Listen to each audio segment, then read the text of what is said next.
At exit 66, I lock the doors and keep the window up. That sounds like common sense, until the locks start clicking on their own, like the truck is arguing with me, and the only thing outside is a handprint, with 6 fingers pressed into the glass. My dispatch probation was ending at dawn, and one more driver complaint meant I'd lose the route. That's why I pulled into the truck stop anyway, even with the neon humming and that sour electrical stink riding the heat from my vents. At 1:27 a.m., I sat with my keys in my palm, listening to the idle settle, and I told myself, one clean break, and I'd be free. Locked doors don't matter when the window is the invitation. The finger marks weren't smeared from grease or rain. Each pad left a dry, chalky crescent. Too neat, too deliberate. And the print sat at shoulder height on the passenger side, like whoever made it knew exactly where a tired driver looks, without turning his whole head. The routine took over because routines always do. Parking brake set, trailer tug, mirror sweep. I reached for my log tablet to flip myself to off-duty, and the screen flashed a location code in the corner that didn't match the truck stop. Just 3 characters. E66. A laugh almost came out of me, sharp and short, because of course it would be E66. Exit 66. Cute little glitch. Cute little reminder that the highway has a sense of humor, and I'm the punchline. The smell in the cab got worse when I shut off the engine. Ozone and old fryer oil, like someone had microwaved plastic and then tried to cover it with stale coffee. I cracked my jaw to pop it, a habit from years of chewing sunflower seeds on long straight stretches, and the click echoed too loudly in the quiet. Something tapped the glass once. The tap came again, same spot, same patience, like a knuckle rehearsing. No voice, no shuffle in the gravel, just the tap and the 6-finger print, and the locks chirped, trying to relatch a door that was already latched. A choice sat in my throat with that tasteless burn of adrenaline. Stay in the cab and sweat it out, or go inside and pretend normal exists for 5 minutes. My hands had already decided. I grabbed my flashlight, checked the door seal twice because I always check twice, and stepped down onto the lot with my shoulders tense like I expected a gust to hit me. The air outside didn't smell like ozone at all. Outside smelled like diesel, hot rubber, and the sweet, chemical bite of windshield washer fluid from the fuel island. That disconnect made my stomach drop. If the stink wasn't coming from the lot, it was coming from me. The storefront lights painted the asphalt in a hard white rectangle that didn't reach my truck. Beyond that line, the lot turned into a grainy gray on the edge of the cameras. A handful of rigs sat nose out like exhausted animals, and the gaps between them looked deeper than they should have. The doors to the store opened with a little gasp of pressure, and the brightness hit my eyes. A bell chimed. The counter clerk didn't look up. A tiny television behind the counter played a muted weather report with captions crawling along the bottom, and the security monitor beside it showed 4 camera squares in black and white. Only one square moved. A woman's shape crossed the frame near the showers. Long legs, short jacket, hair like a dark smear. Nothing unusual for a truck stop at night, except the time code in the corner of the camera square didn't advance. The number stayed frozen while the shape moved, and the frozen digits made my skin tighten across my shoulders. The clerk slid a receipt toward another driver without a word. The receipt paper had a greasy thumbprint and a torn corner, and it landed on the counter right beside a thick binder with a laminated cover.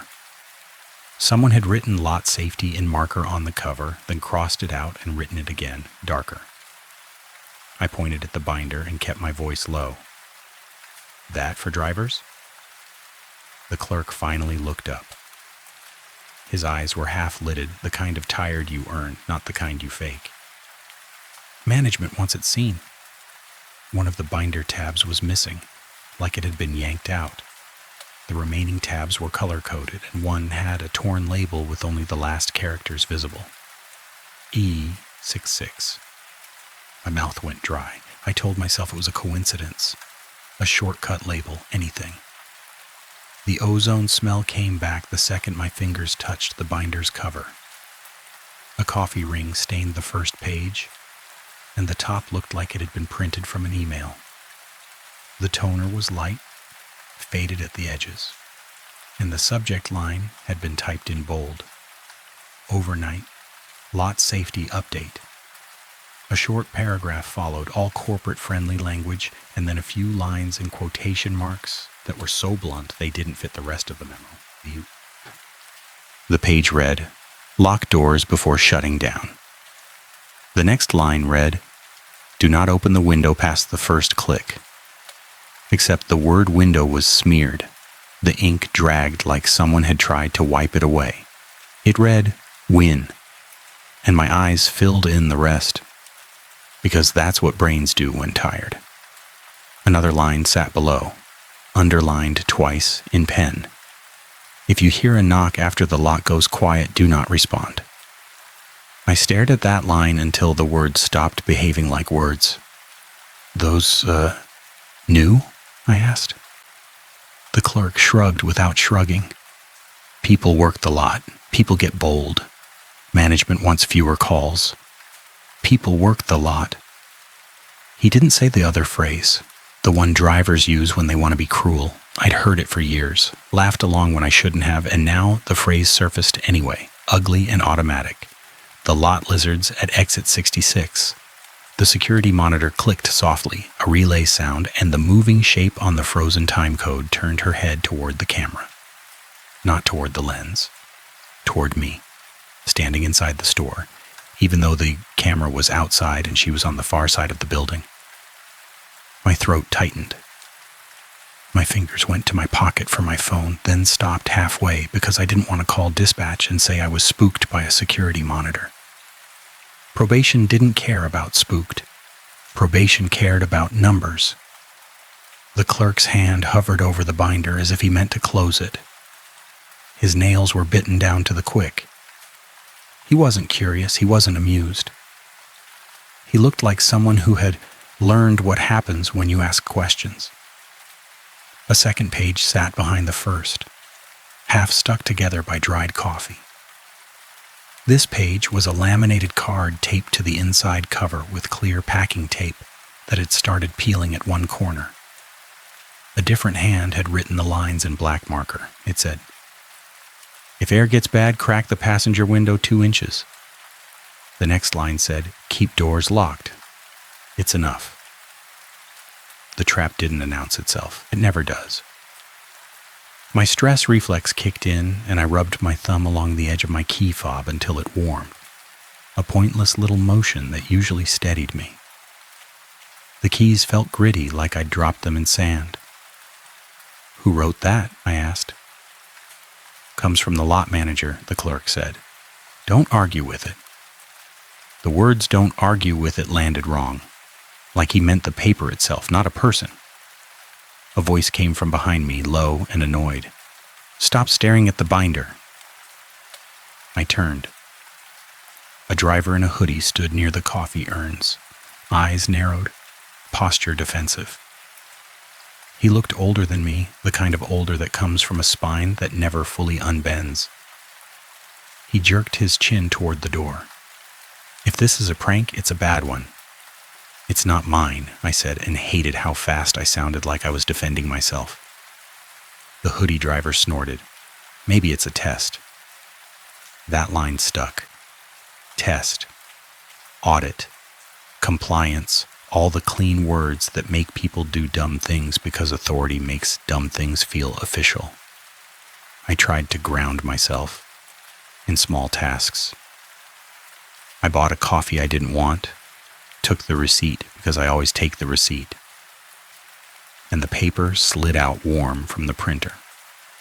My eyes flicked to the top line before I could stop them. E66, no store name, no address, just E66 where a normal receipt has a location code. My pulse picked up and the coffee smelled suddenly metallic, not in my mouth, just in the air, like pennies held too long in a sweaty palm. I set the cup down without drinking. A ringtone buzzed in my pocket. I flinched hard enough that the clerk noticed. The screen showed my partner's name in plain letters. No nickname, no heart emoji. We weren't cute lately. We were surviving. I answered on the second ring. "Hey." The voice on the other end sounded thin, like she'd been awake for hours. The clinic called again. My gut sank because I already knew what came next. Her dad's discharge paperwork, his ride. The adult promises you make when someone's health turns into a schedule you can't ignore. "I'm parked," I said, and my eyes cut to the security monitor again. The moving shape had stopped moving. Every camera square was still. The captions on the little weather TV kept crawling, but the lot on the monitor looked like a photograph. My partner's voice tightened. "He can't sit there until morning. They're threatening to call a cab." "I'll be home," I said, then realized home wasn't a place tonight. It was a deadline. "I'm leaving soon." "You said that earlier," she said, and the disappointment in her voice hit harder than fear. "Just don't get written up again, please." "I know," I said, and meant it in the way people mean I know when they don't have a fix. When I hung up, the store felt too bright. My palms dampened. I wiped them on my jeans, another old habit, and grabbed my coffee anyway because my hands wanted something to hold. The binder stayed on the counter like a dare. My truck sat beyond the light rectangle, a dark box on wheels. The cab looked normal from here, which made it easier to pretend the 6-finger print was a smudge and not a message. The lot was quieter than before. Not peaceful, stripped. The background layers that usually fill a truck stop at night were gone. No distant air compressors. No rumble from a reefer unit cycling. No laughter from the showers. Even the highway hiss sounded muted, like someone had put a hand over the world. Silence makes every small sound feel guilty. My boots scuffed the asphalt, and the sound came back to me a half-second late. Delayed like a bad phone call. I stopped walking. The sound stopped too. The cab door handle was cold under my fingers. I pulled, slipped inside, and shut the door fast. The locks chirped once, obedient, and then chirped again like they'd received a second command. A shadow moved across my passenger side mirror. Not outside the window. In the mirror. The mirror showed the side of my trailer, the lot behind it, and a figure standing too close to the trailer wall. The figure's head didn't turn. The figure's shoulders didn't rise with breathing. The figure held one arm up, hand against the trailer like a person leaning. Except the hand had too many fingers, and the fingers were too long, and they bent wrong at the joints. My stomach lurched. I grabbed the flashlight, clicked it on, and aimed it out the passenger window. No one stood there. The mirror still showed the figure. A reflexive curse escaped me sharp. My thumb jammed the mirror adjuster on the door. The mirror whined, shifted angle, and the figure stayed in frame like the mirror was chasing it. The memo line came back to me, underlined twice. If you hear a knock after the lot goes quiet, do not respond. A knock came from the sleeper. It wasn't from the passenger window. It wasn't from outside. It came from behind me. From the thin wall that separated the front seats and from the bunk area, a soft tap that carried through foam and fabric. My scalp tightened. I hadn't opened the sleeper curtain since I parked. No one should be back there. A rational thought tried to wedge in. Cargo shift, trailer flex, settling.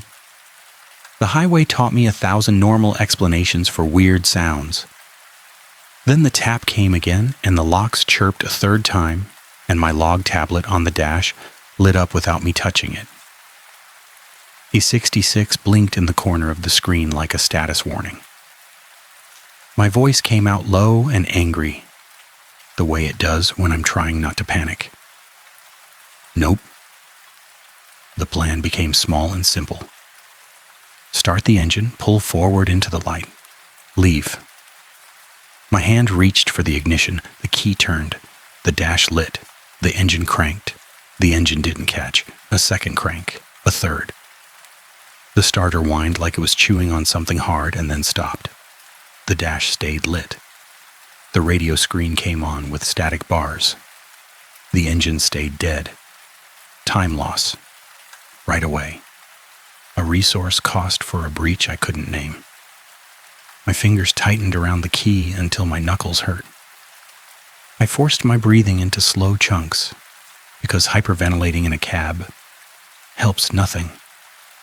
The laminated card line floated up, taped inside the binder, coffee-stained and confident. If air gets bad, crack the passenger window 2 inches. Keep doors locked. It's enough.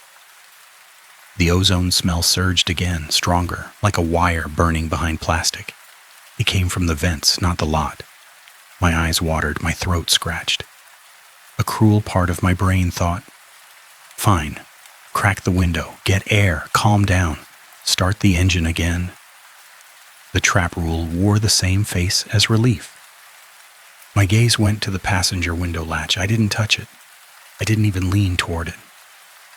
The knock from the sleeper came again, harder, a knuckle rapping twice in quick succession.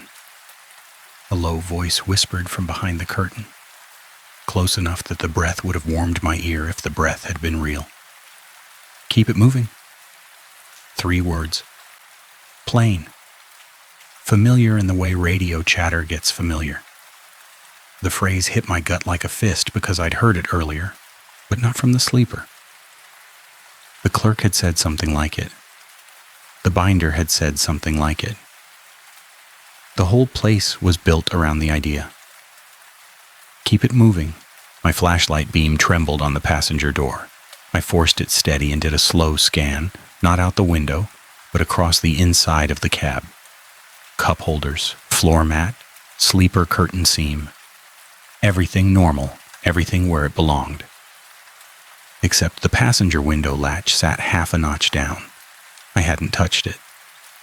That tiny mechanical angle, that one wrong detail, snapped something loose in me. I didn't argue with it. I didn't negotiate. I grabbed my phone and hit the call button for dispatch. The call connected. The screen showed the timer counting up. No sound came through.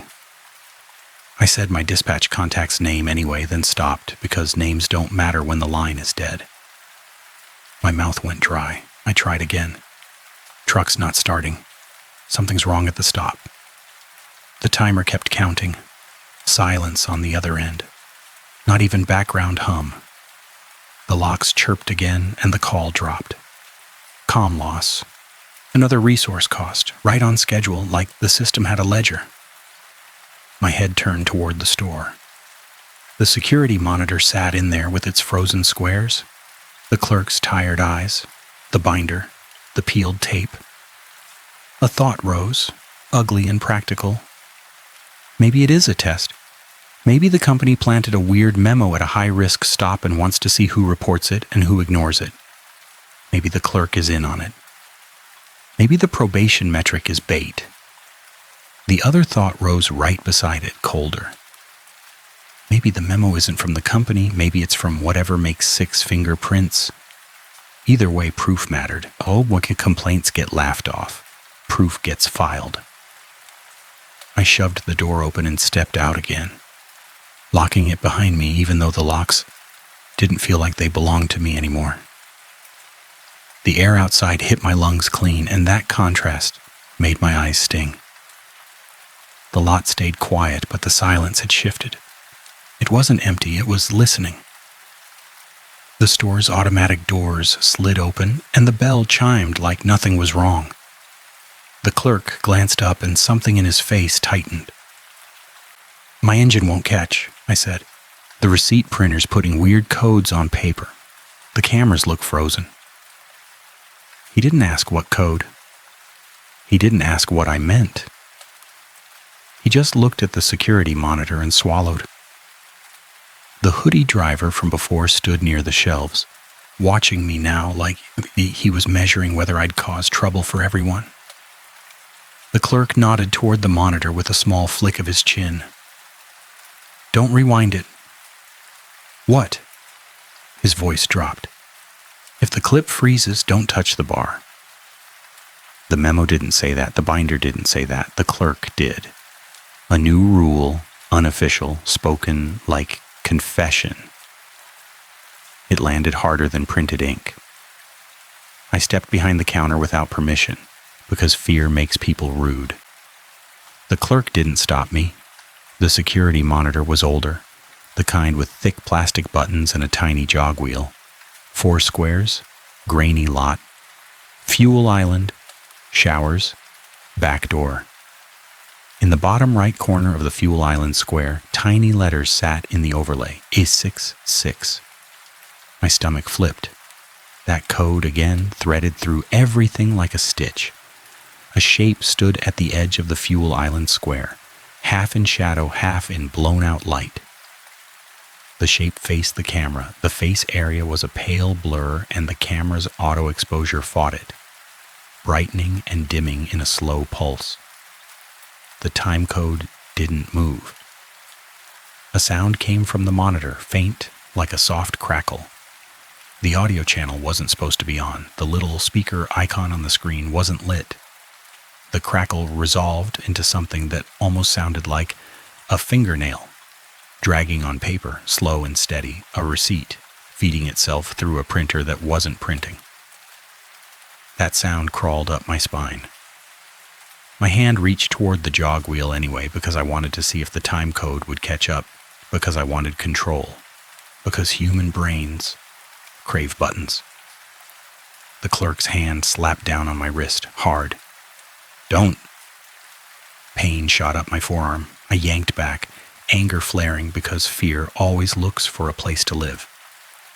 Then what? His eyes flicked toward the door, toward the lot, toward the rectangle of light that didn't reach far enough. Keep it moving, he whispered, and then winced like he hated the phrase. The phrase again, now in his mouth, now poisoned. I stared at him, and something clicked into place that made my skin go cold. The clerk wasn't a conspirator. He wasn't enjoying this. He was repeating a line the way someone repeats a safety slogan when they're trying to survive an inspection. A test doesn't make people look like that. The hoodie driver stepped closer, voice low. What's going on? I kept my voice even because I needed it even. Cameras are frozen. My truck won't start. Something's messing with the locks. The hoodie driver's eyes darted to the monitor. The pale blur on the fuel island square lifted an arm, slow. The hoodie driver's jaw clenched. That's not right. The clerk leaned in, and his voice sounded like he was pushing it through grit. If the lock goes quiet, don't respond. If it offers a deal, don't bargain. That's not in the binder, I said. It used to be, he said, and the way he said used to be made my stomach drop. Someone tore pages, a missing tab, a removed line. The system wasn't just posting rules, it was editing them. I needed a plan that wasn't just panic. 2 explanations fought in my head. 1, human sabotage, a ring running this stop using fear and staged rules to trap drivers, maybe steal loads, maybe blackmail. 2, something else. Something that hides in cameras and reflections and comes when rules get obeyed. Proof would sort it, a simple test. I pointed at the fuel island square. Switch cameras, show my truck. The clerk hesitated, fingers hovering over the button panel. The hoodie driver watched his hands like a hawk. The clerk pressed the button for a different angle. The screen flickered, the squares rearranged. My truck filled the top left square, grainy and washed out. The cab sat dark. The lot behind it looked empty. A figure stood at my passenger window, too close, head tilted. The figure's arm was raised, and its hand pressed to the glass. 6 fingers. My breath caught. Zoom. The clerk's finger hovered over the zoom button like it was hot. No rewinds, no zooms. That's not a rewind, I snapped. The hoodie driver said, do it. The clerk pressed zoom. The image punched in. The handprint on my passenger glass showed clear, each finger pad distinct. The thumb sat on the wrong side like a mirrored print. The fingers didn't just look too many. They looked wrong in orientation, like the hand belonged to a person standing inside the cab pressing outward. I felt my blood drain from my face. The cab behind the glass was dark, but the reflection on the window showed the lot lights. No figure stood outside the window in the reflection. The figure existed only in the camera image, not in the reflected light. Hard proof, delivered clean. The hoodie driver whispered, "That's inside." My stomach rolled. My mind tried to reject it because rejecting is easier than accepting. I forced myself to speak because silence makes lies stronger. The camera's lying. The clerk shook his head once, small. The glass doesn't lie. His eyes slid to the binder again, to the smeared line. Do not open the win. Past the first click. The window latch in my cab had been half down. My skin crawled. "That's the first click," I said, voice hoarse. The hoodie driver's face hardened. So the memo's a trap. A reward beat landed, sick and tangible. The rules weren't for safety, they were instructions for letting something in. My partner's voice echoed in my head, thin and worried. "Don't get written up again. Please." I stared at the camera image of my truck and imagined the clinic calling again at dawn. Imagined my partner trying to haul her dad into a cab because I got stuck playing detective at a truck stop. Then the hoodie driver took a step back from the counter, and his eyes went wide. He looked past me toward the store entrance. A tap came from the automatic doors. Once, twice. Not on the glass. On the metal frame, like a knuckle practicing. The bell didn't chime. The doors didn't open. They stayed shut, even though someone stood outside close enough to trigger the sensor. The clerk's voice dropped to a whisper. "Lots quiet." The hoodie driver swallowed. No one's on that camera now. The screen squares had frozen again, all 4. The pale blur on the fuel island square had vanished. My truck's square showed an empty lot. The sound from the monitor returned. That slow receipt feed scrape, and it made my teeth ache. A choice snapped into place, sharp and immediate. Stay inside the store, where the doors were failing, or run back to my cab, where the window latch had moved on its own. Safe space was gone either way. My hands shook. I hated that. I pressed my fingertips to the counter edge, feeling the cheap laminate, grounding myself in texture. "I need my truck started," I said, more to myself than them. The clerk's eyes flicked toward a key rack behind him. "Jumper pack." He reached under the counter and pulled out a portable battery pack, the kind the store rents out with a deposit. A little sticker on it had been peeled halfway off, leaving a sticky residue that caught lint. He shoved it toward me. "Take it, bring it back." The hoodie driver said, "Go together." The clerk hesitated. "Don't go out in the quiet." "That's not an option," I said, and the words tasted like defeat. The clerk's mouth tightened. He grabbed a cheap flashlight from a shelf behind him and came around the counter, shoulders hunched like he expected a slap. The hoodie driver stayed inside the store, hovering near the doors, watching through the glass, with his hands shoved in his pockets. "Maybe it's still a test," the hoodie driver muttered, and the way he said it sounded like prayer. The clerk and I stepped out into the lot, and the air felt thicker than before, like humidity without heat. The rectangle of storefront light swallowed us for 2 steps and then let go. My truck waited in the dark. Halfway across the lot, the store lights behind us flickered once. Not a power flicker, a deliberate blink. The clerk's flashlight beam jittered across the asphalt. His breath came quick. "No talking," he whispered. "What?" He shook his head. "No bargaining." The memo line he'd mentioned, the missing line. "If it offers a deal, don't bargain." A new open loop tightened. "What deal?" The 6-finger handprint on my passenger window was gone. Clean glass, no chalky crescent, no smudge.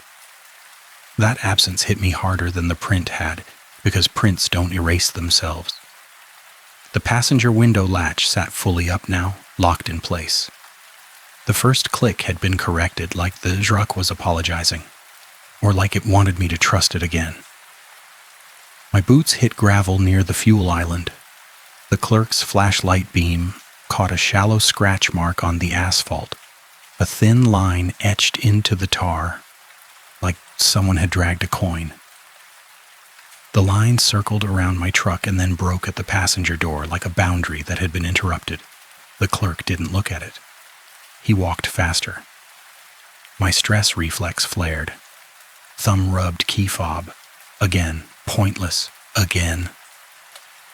The hood popped with a familiar spring. I lifted it, and the engine bay smelled normal, hot metal and dust. The clerk crouched and clipped the jumper pack onto the battery terminals with hands that shook so badly he had to try twice. The second clip snapped into place with a bright, sharp click. The silence broke. A soft voice came from under my passenger side mirror, close to the glass, not loud, not threatening in volume. "Trade." The clerk froze, eyes wide. I didn't turn my head toward the voice. I stared straight ahead at the engine bay and forced my voice flat. "No." The voice didn't get angry, it didn't plead, it stayed polite, the way a cashier stays polite when the register doesn't open. "Safe passage." The clerk whispered, almost inaudible, "Don't answer." My heart hammered hard enough to make my vision pulse. The voice spoke again, and this time it used my partner's cadence, the exact pacing between words, the tired softness. "Home by morning." My stomach dropped. My mouth opened before my brain approved, because the words hit my one weak spot. The clerk hissed, "Stop." I clamped my lips shut so hard my teeth clicked. The voice continued anyway, calm. "Eyes for passage." The offer landed in my head like a physical weight. Eyes, vision, not just flesh, not just gore. Everything a driver depends on, mirrors, cameras, dash screens. The sense of where the truck ends and the world begins. The clerk's hands fumbled with the jumper pack. The indicator light on it blinked green, then red, then green, like it couldn't decide what it was powering. The voice said, "Keep it moving." And the phrase came out warm and familiar, like advice. My throat tightened around a sound that wanted to be a sob and refused to be. The trap rule from the laminated card stabbed into my mind. If air gets bad, crack the passenger window 2 inches. Keep doors locked. It's enough. The window wasn't open. The air didn't matter. The rule wasn't about air, it was about consent. The first click wasn't ventilation, it was invitation. I didn't notice it then, but the scratch line on the asphalt wasn't a circle around my truck. It was a hook, and the open end pointed straight at the passenger door. The clerk yanked the jumper pack back like it burned him. The clips sparked, small blue arcs, and the voice laughed softly, not with humor, with satisfaction, like a lock turning. The clerk whispered, "It likes obedience." That sentence cracked something in me because it explained too much in too few words. The rules weren't protective. They were training. A moral dilemma slammed into my chest, ugly and immediate. Leave, abandon the clerk, get myself rolling and make it home for my partner and her dad. Or stay here, risk probation, risk my route, and try to get the clerk back into the store without giving the thing a bargain. Either choice left evidence. Either choice cost someone. My hands shook. I forced them steady by grabbing the cold metal edge of the hood until my fingers ached.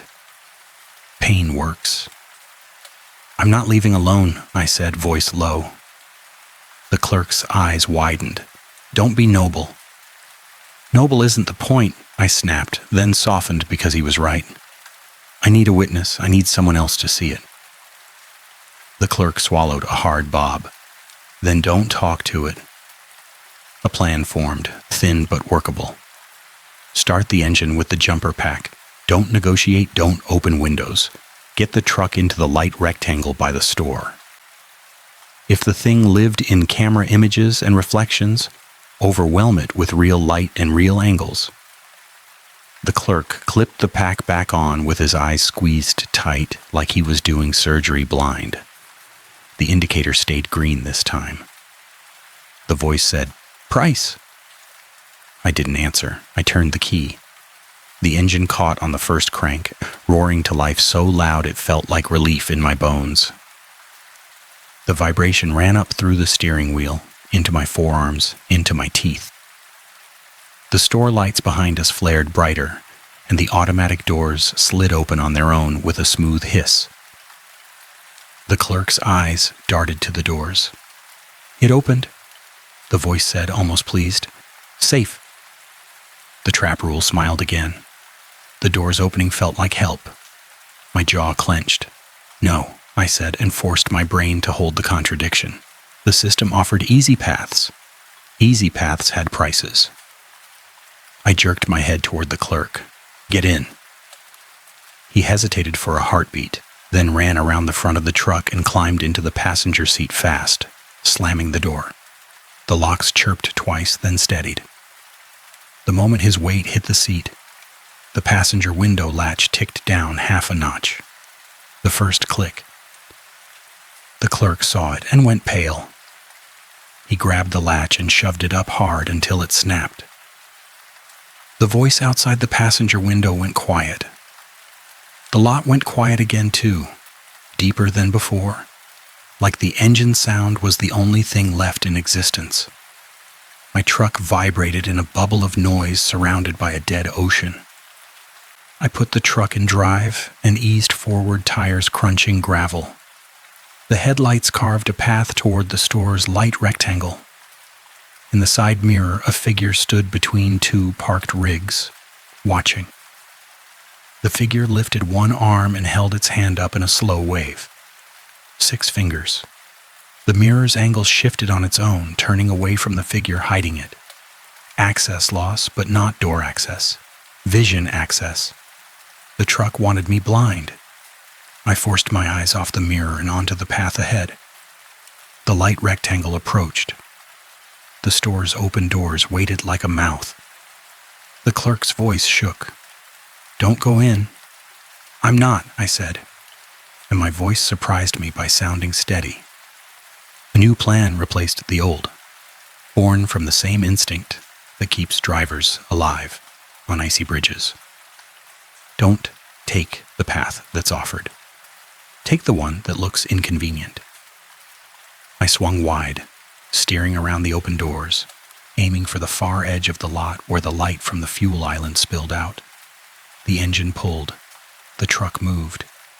For 3 seconds, relief sat in my chest, heavy and warm. The engine ran, the truck rolled.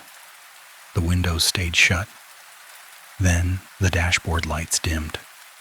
The headlights didn't fail, they stayed on. The dash just went dark, one panel at a time, like a curtain closing. Light loss inside. Another resource cost. The system didn't want me reading gauges, didn't want me seeing warnings. The clerk grabbed the grab handle above the door with white-knuckled fingers. "What's happening?" "Still moving," I said, and the words tasted wrong now, because "keep it moving" was their phrase, not mine. My phone buzzed with a notification, then buzzed again, and when I glanced down, the screen showed a voicemail transcript preview from my partner. The preview text was scrambled, one key word replaced. Instead of clinic, it read exit. Instead of home, it read passage. Transcript mutation delivered like a taunt. I swallowed hard.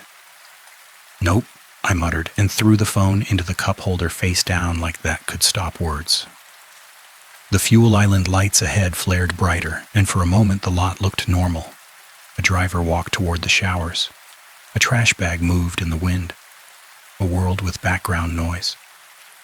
Then the headlights swept across the asphalt scratch line again, and I saw the truth. The line wasn't a circle, it was a spiral, drawn tight and neat, and at the center of the spiral sat a small square of darker asphalt, like a patch. The patch had 3 shallow grooves, cut into it parallel. A symbol. My stomach turned. The symbol looked exactly like the peel mark on the tape inside the binder. 3 little parallel lines where the tape had wrinkled before it dried. Shared universe, right there in the lot without anyone saying it.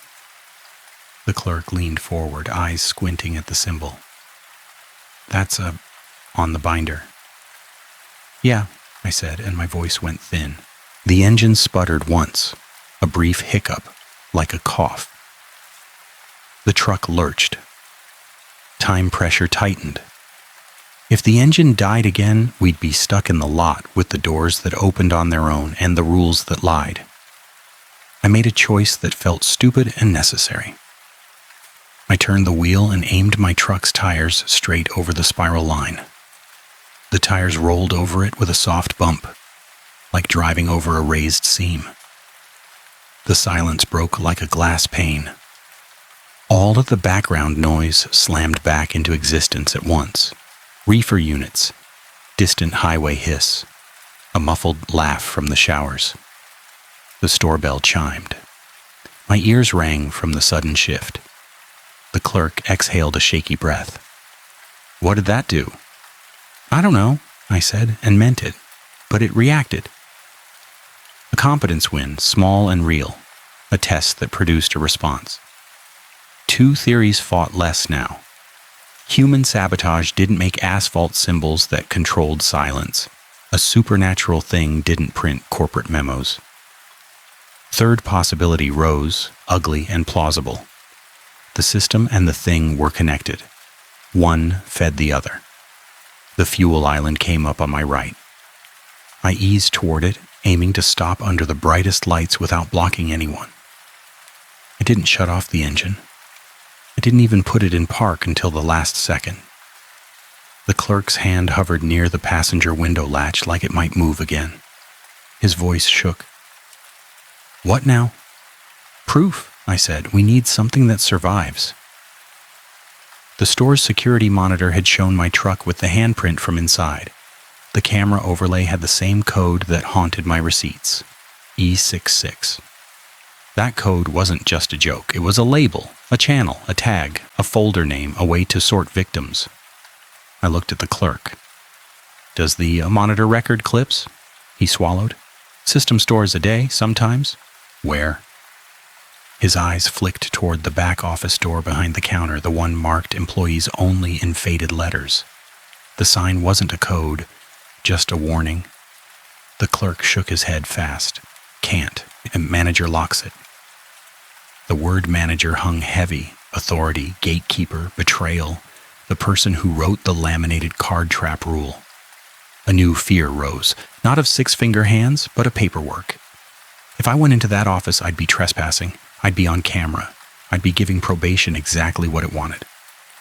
My partner's voice echoed again, "Please." The clerk looked at me like he knew exactly what I was weighing. "They'll blame whoever makes noise." A human spike hit, sharp. Fear of being blamed, not just hurt. The modern dread that ruins lives quietly. I clenched my jaw. Then we don't make noise, I said. The back office door had a keypad, the kind with a little green light and a beep when pressed, a simple barrier, a procedural obstacle. A handwritten note sat taped beneath the keypad, the paper curled at the corners like it had been there too long. The ink had bled in places and someone had tried to scratch it out, but the words remained. The note said, "If the back office is locked, do not ask for entry." Under that, in smaller writing, "Keys trade hands." The last line was smudged and it read like, "Keys trade eyes if you squinted." My stomach twisted. Unofficial medium, dirty and honest. Warning in plain sight. The clerk's voice went flat. "Someone wrote that after." "After what?" I asked, even though I already knew. He didn't answer. A beep sounded from the keypad, soft and polite. Neither of us had touched it. The green light blinked once, then stayed dark. The back office door clicked, unlocking. An offered path again. Easy. The clerk shook his head hard. "No." The voice from earlier whispered from outside the cab, close to the passenger window. "Safe." My skin crawled. The thing was using the system, and the system was using the thing. Compliance as bait. Relief as trap. I stared at the door, then at the clerk, then at the fuel island lights above us. The moral choice tightened again, now with new stakes. Take the offered unlocked door and risk being led into a trap, or refuse and lose the chance to save proof that could warn others. The clerk's hands trembled. "If manager finds..." "Manager already knows," I said, and the certainty in my own voice surprised me. "This place is labeled a 66. It's not random." The clerk swallowed hard, then nodded once like a person deciding to jump into cold water. We moved fast and quiet, slipping into the store and behind the counter. The hoodie driver was gone. The clerk didn't look for him. Maybe he'd left. Maybe leaving was smart. The back office door waited, unlocked. Wrong. I didn't step through first. I held the door open and let the clerk go ahead because if I was going to be brave, I could at least be practical about who had to face the consequences at work. The office smelled like paper and disinfectant. Bleach, specifically, strong enough to sting my eyes. And the smell sat on the air like a cover story. A stack of printed memos sat on a desk, edges curled, the top sheet stamped with a faint 3-line mark in the corner where a stamp had pressed too hard. A small computer monitor glowed on the desk. The screen showed a grid of camera thumbnails, same as the front monitor but with more options. A folder list sat on the side. One folder name stood out because it matched the code that had been following me. E66. My throat went dry. I pointed, then stopped myself because pointing felt like consent. I used my knuckle instead, tapping the desk once. The clerk stared at the folder name, face pale. That's not supposed to be there. A new reward beat hit, tangible and irreversible. The label wasn't a glitch. It was organized. The clerk's hand hovered over the mouse. His fingers shook so badly he had to steady his wrist with his other hand. If I click... "Don't rewind," I said, and hated that I was now repeating rules too. He clicked once, careful. The folder opened. A list of video clips appeared, each with a timestamp column. I didn't read the numbers. I didn't want the numbers. I wanted a title or a note. One clip had a short text note in a column labeled with an icon, not a word. The note itself was plain. First click. My skin crawled. The trap rule had been indexed. Another clip note read, "Offer made." Another read, "Trade declined." My jaw clenched so hard it hurt. This wasn't folklore, this was workflow, a system that tracked compliance like a performance metric. A soft knock came from the office door behind us. 3 taps, patient. The clerk froze. His eyes darted to me, then away, like looking at me was dangerous. The memo line floated up. If you hear a knock after the lock goes quiet, do not respond. The knock came again, closer, softer, like someone trying not to scare us. A voice came through the door, calm, managerial, tired. Open up. It sounded like the clerk. Exactly like the clerk. The clerk's face drained of color. He whispered, "That's me." My stomach turned. The thing wasn't just mimicking my partner's cadence.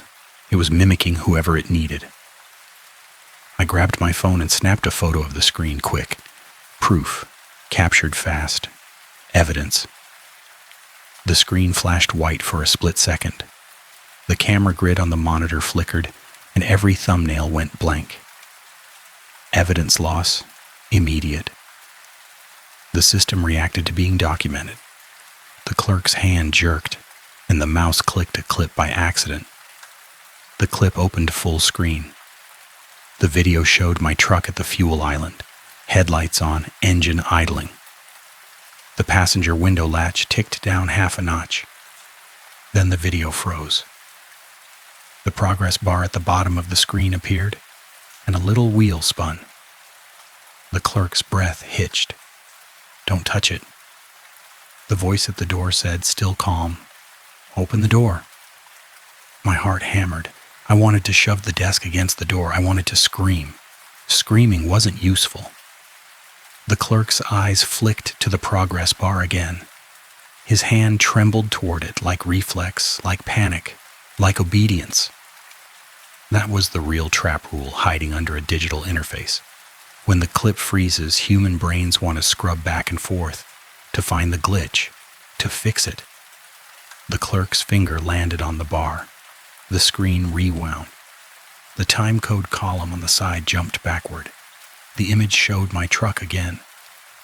But the passenger window was open now, lowered just enough for a hand to fit.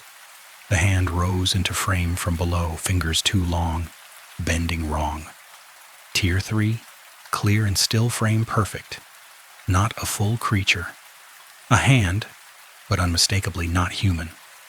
The hand paused in the gap and then pressed 2 fingers together, like pinching something invisible.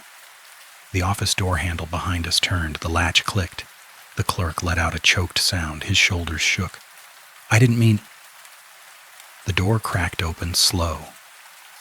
The air that seeped through didn't smell like bleach or paper.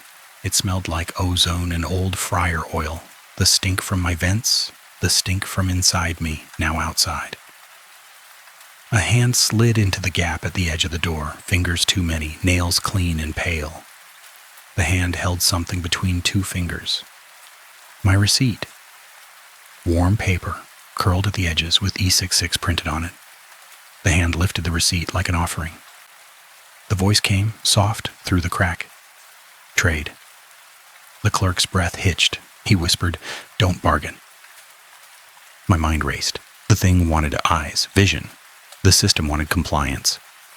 The only way out was a loophole law, a safe action that costs something.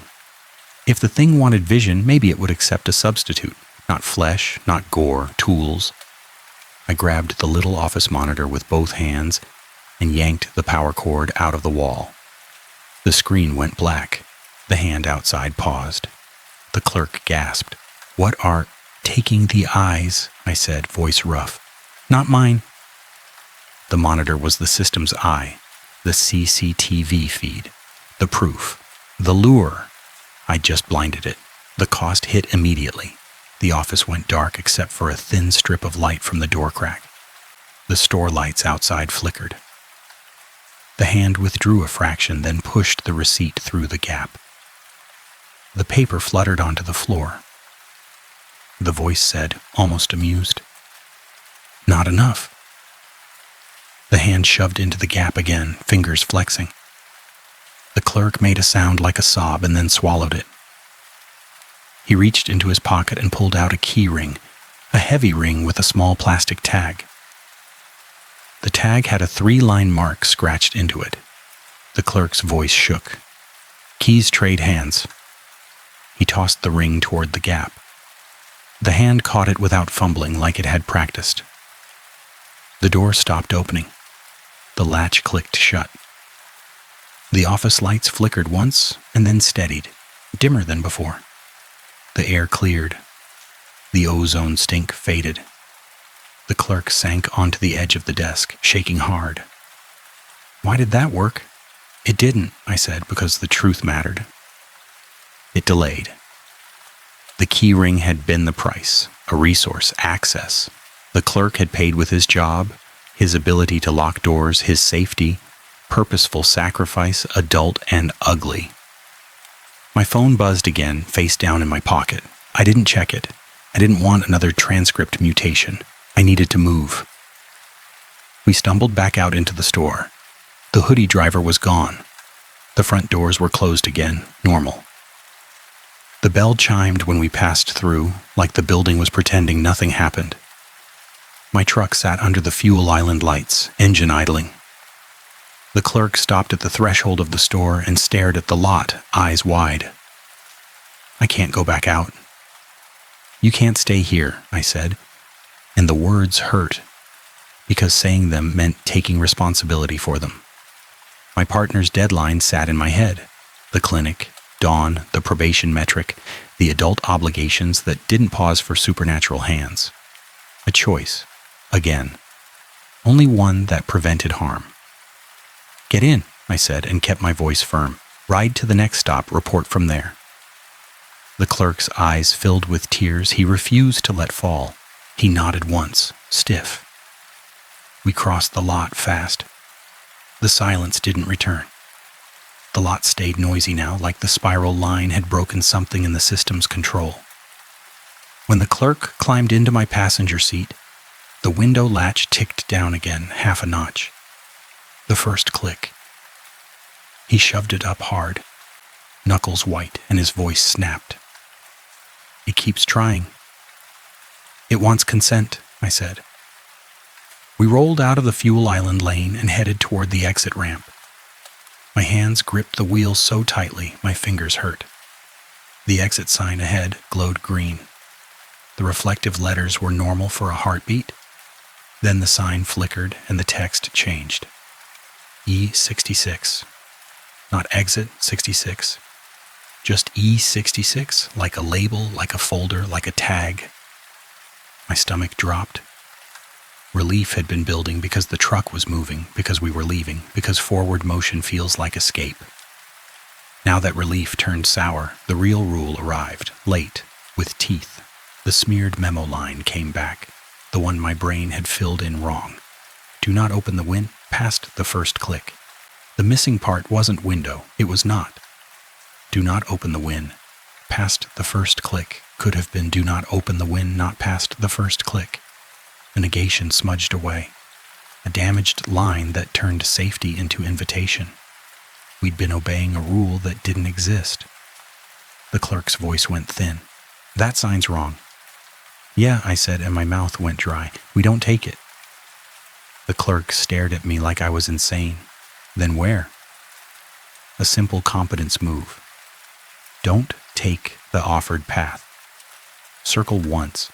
Get back into real space. Break the pattern. I drove past the ramp and stayed on the service road, keeping my speed steady, not fast enough to draw attention, not slow enough to invite it. The clerk's breath came in shallow bursts. It's going to follow. Maybe, I said. Maybe it already is. The mirror adjusted itself again, turning slightly inward like it wanted me to look at my own face. I didn't. A fresh smell filled the cab, subtle and wrong. Bleach, faint like the office, like paperwork scrubbed clean. The clerk's hands trembled in his lap. My phone buzzed again. This time I checked it because avoiding it felt like obedience too. A voicemail notification from my partner. The transcript preview was short. Keep it moving. 3 words. My stomach twisted. My partner hadn't said that phrase, not ever. That phrase belonged to the lot. The clerk's voice cracked. It can reach. It can copy, I said. And the distinction mattered because it was the only scrap of control I had left. Copy isn't reach. We hit the next intersection and looped back toward the highway in a wide arc.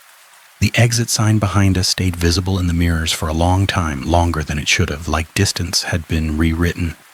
When it finally slipped out of view, my shoulders sagged an inch, a tiny surrender.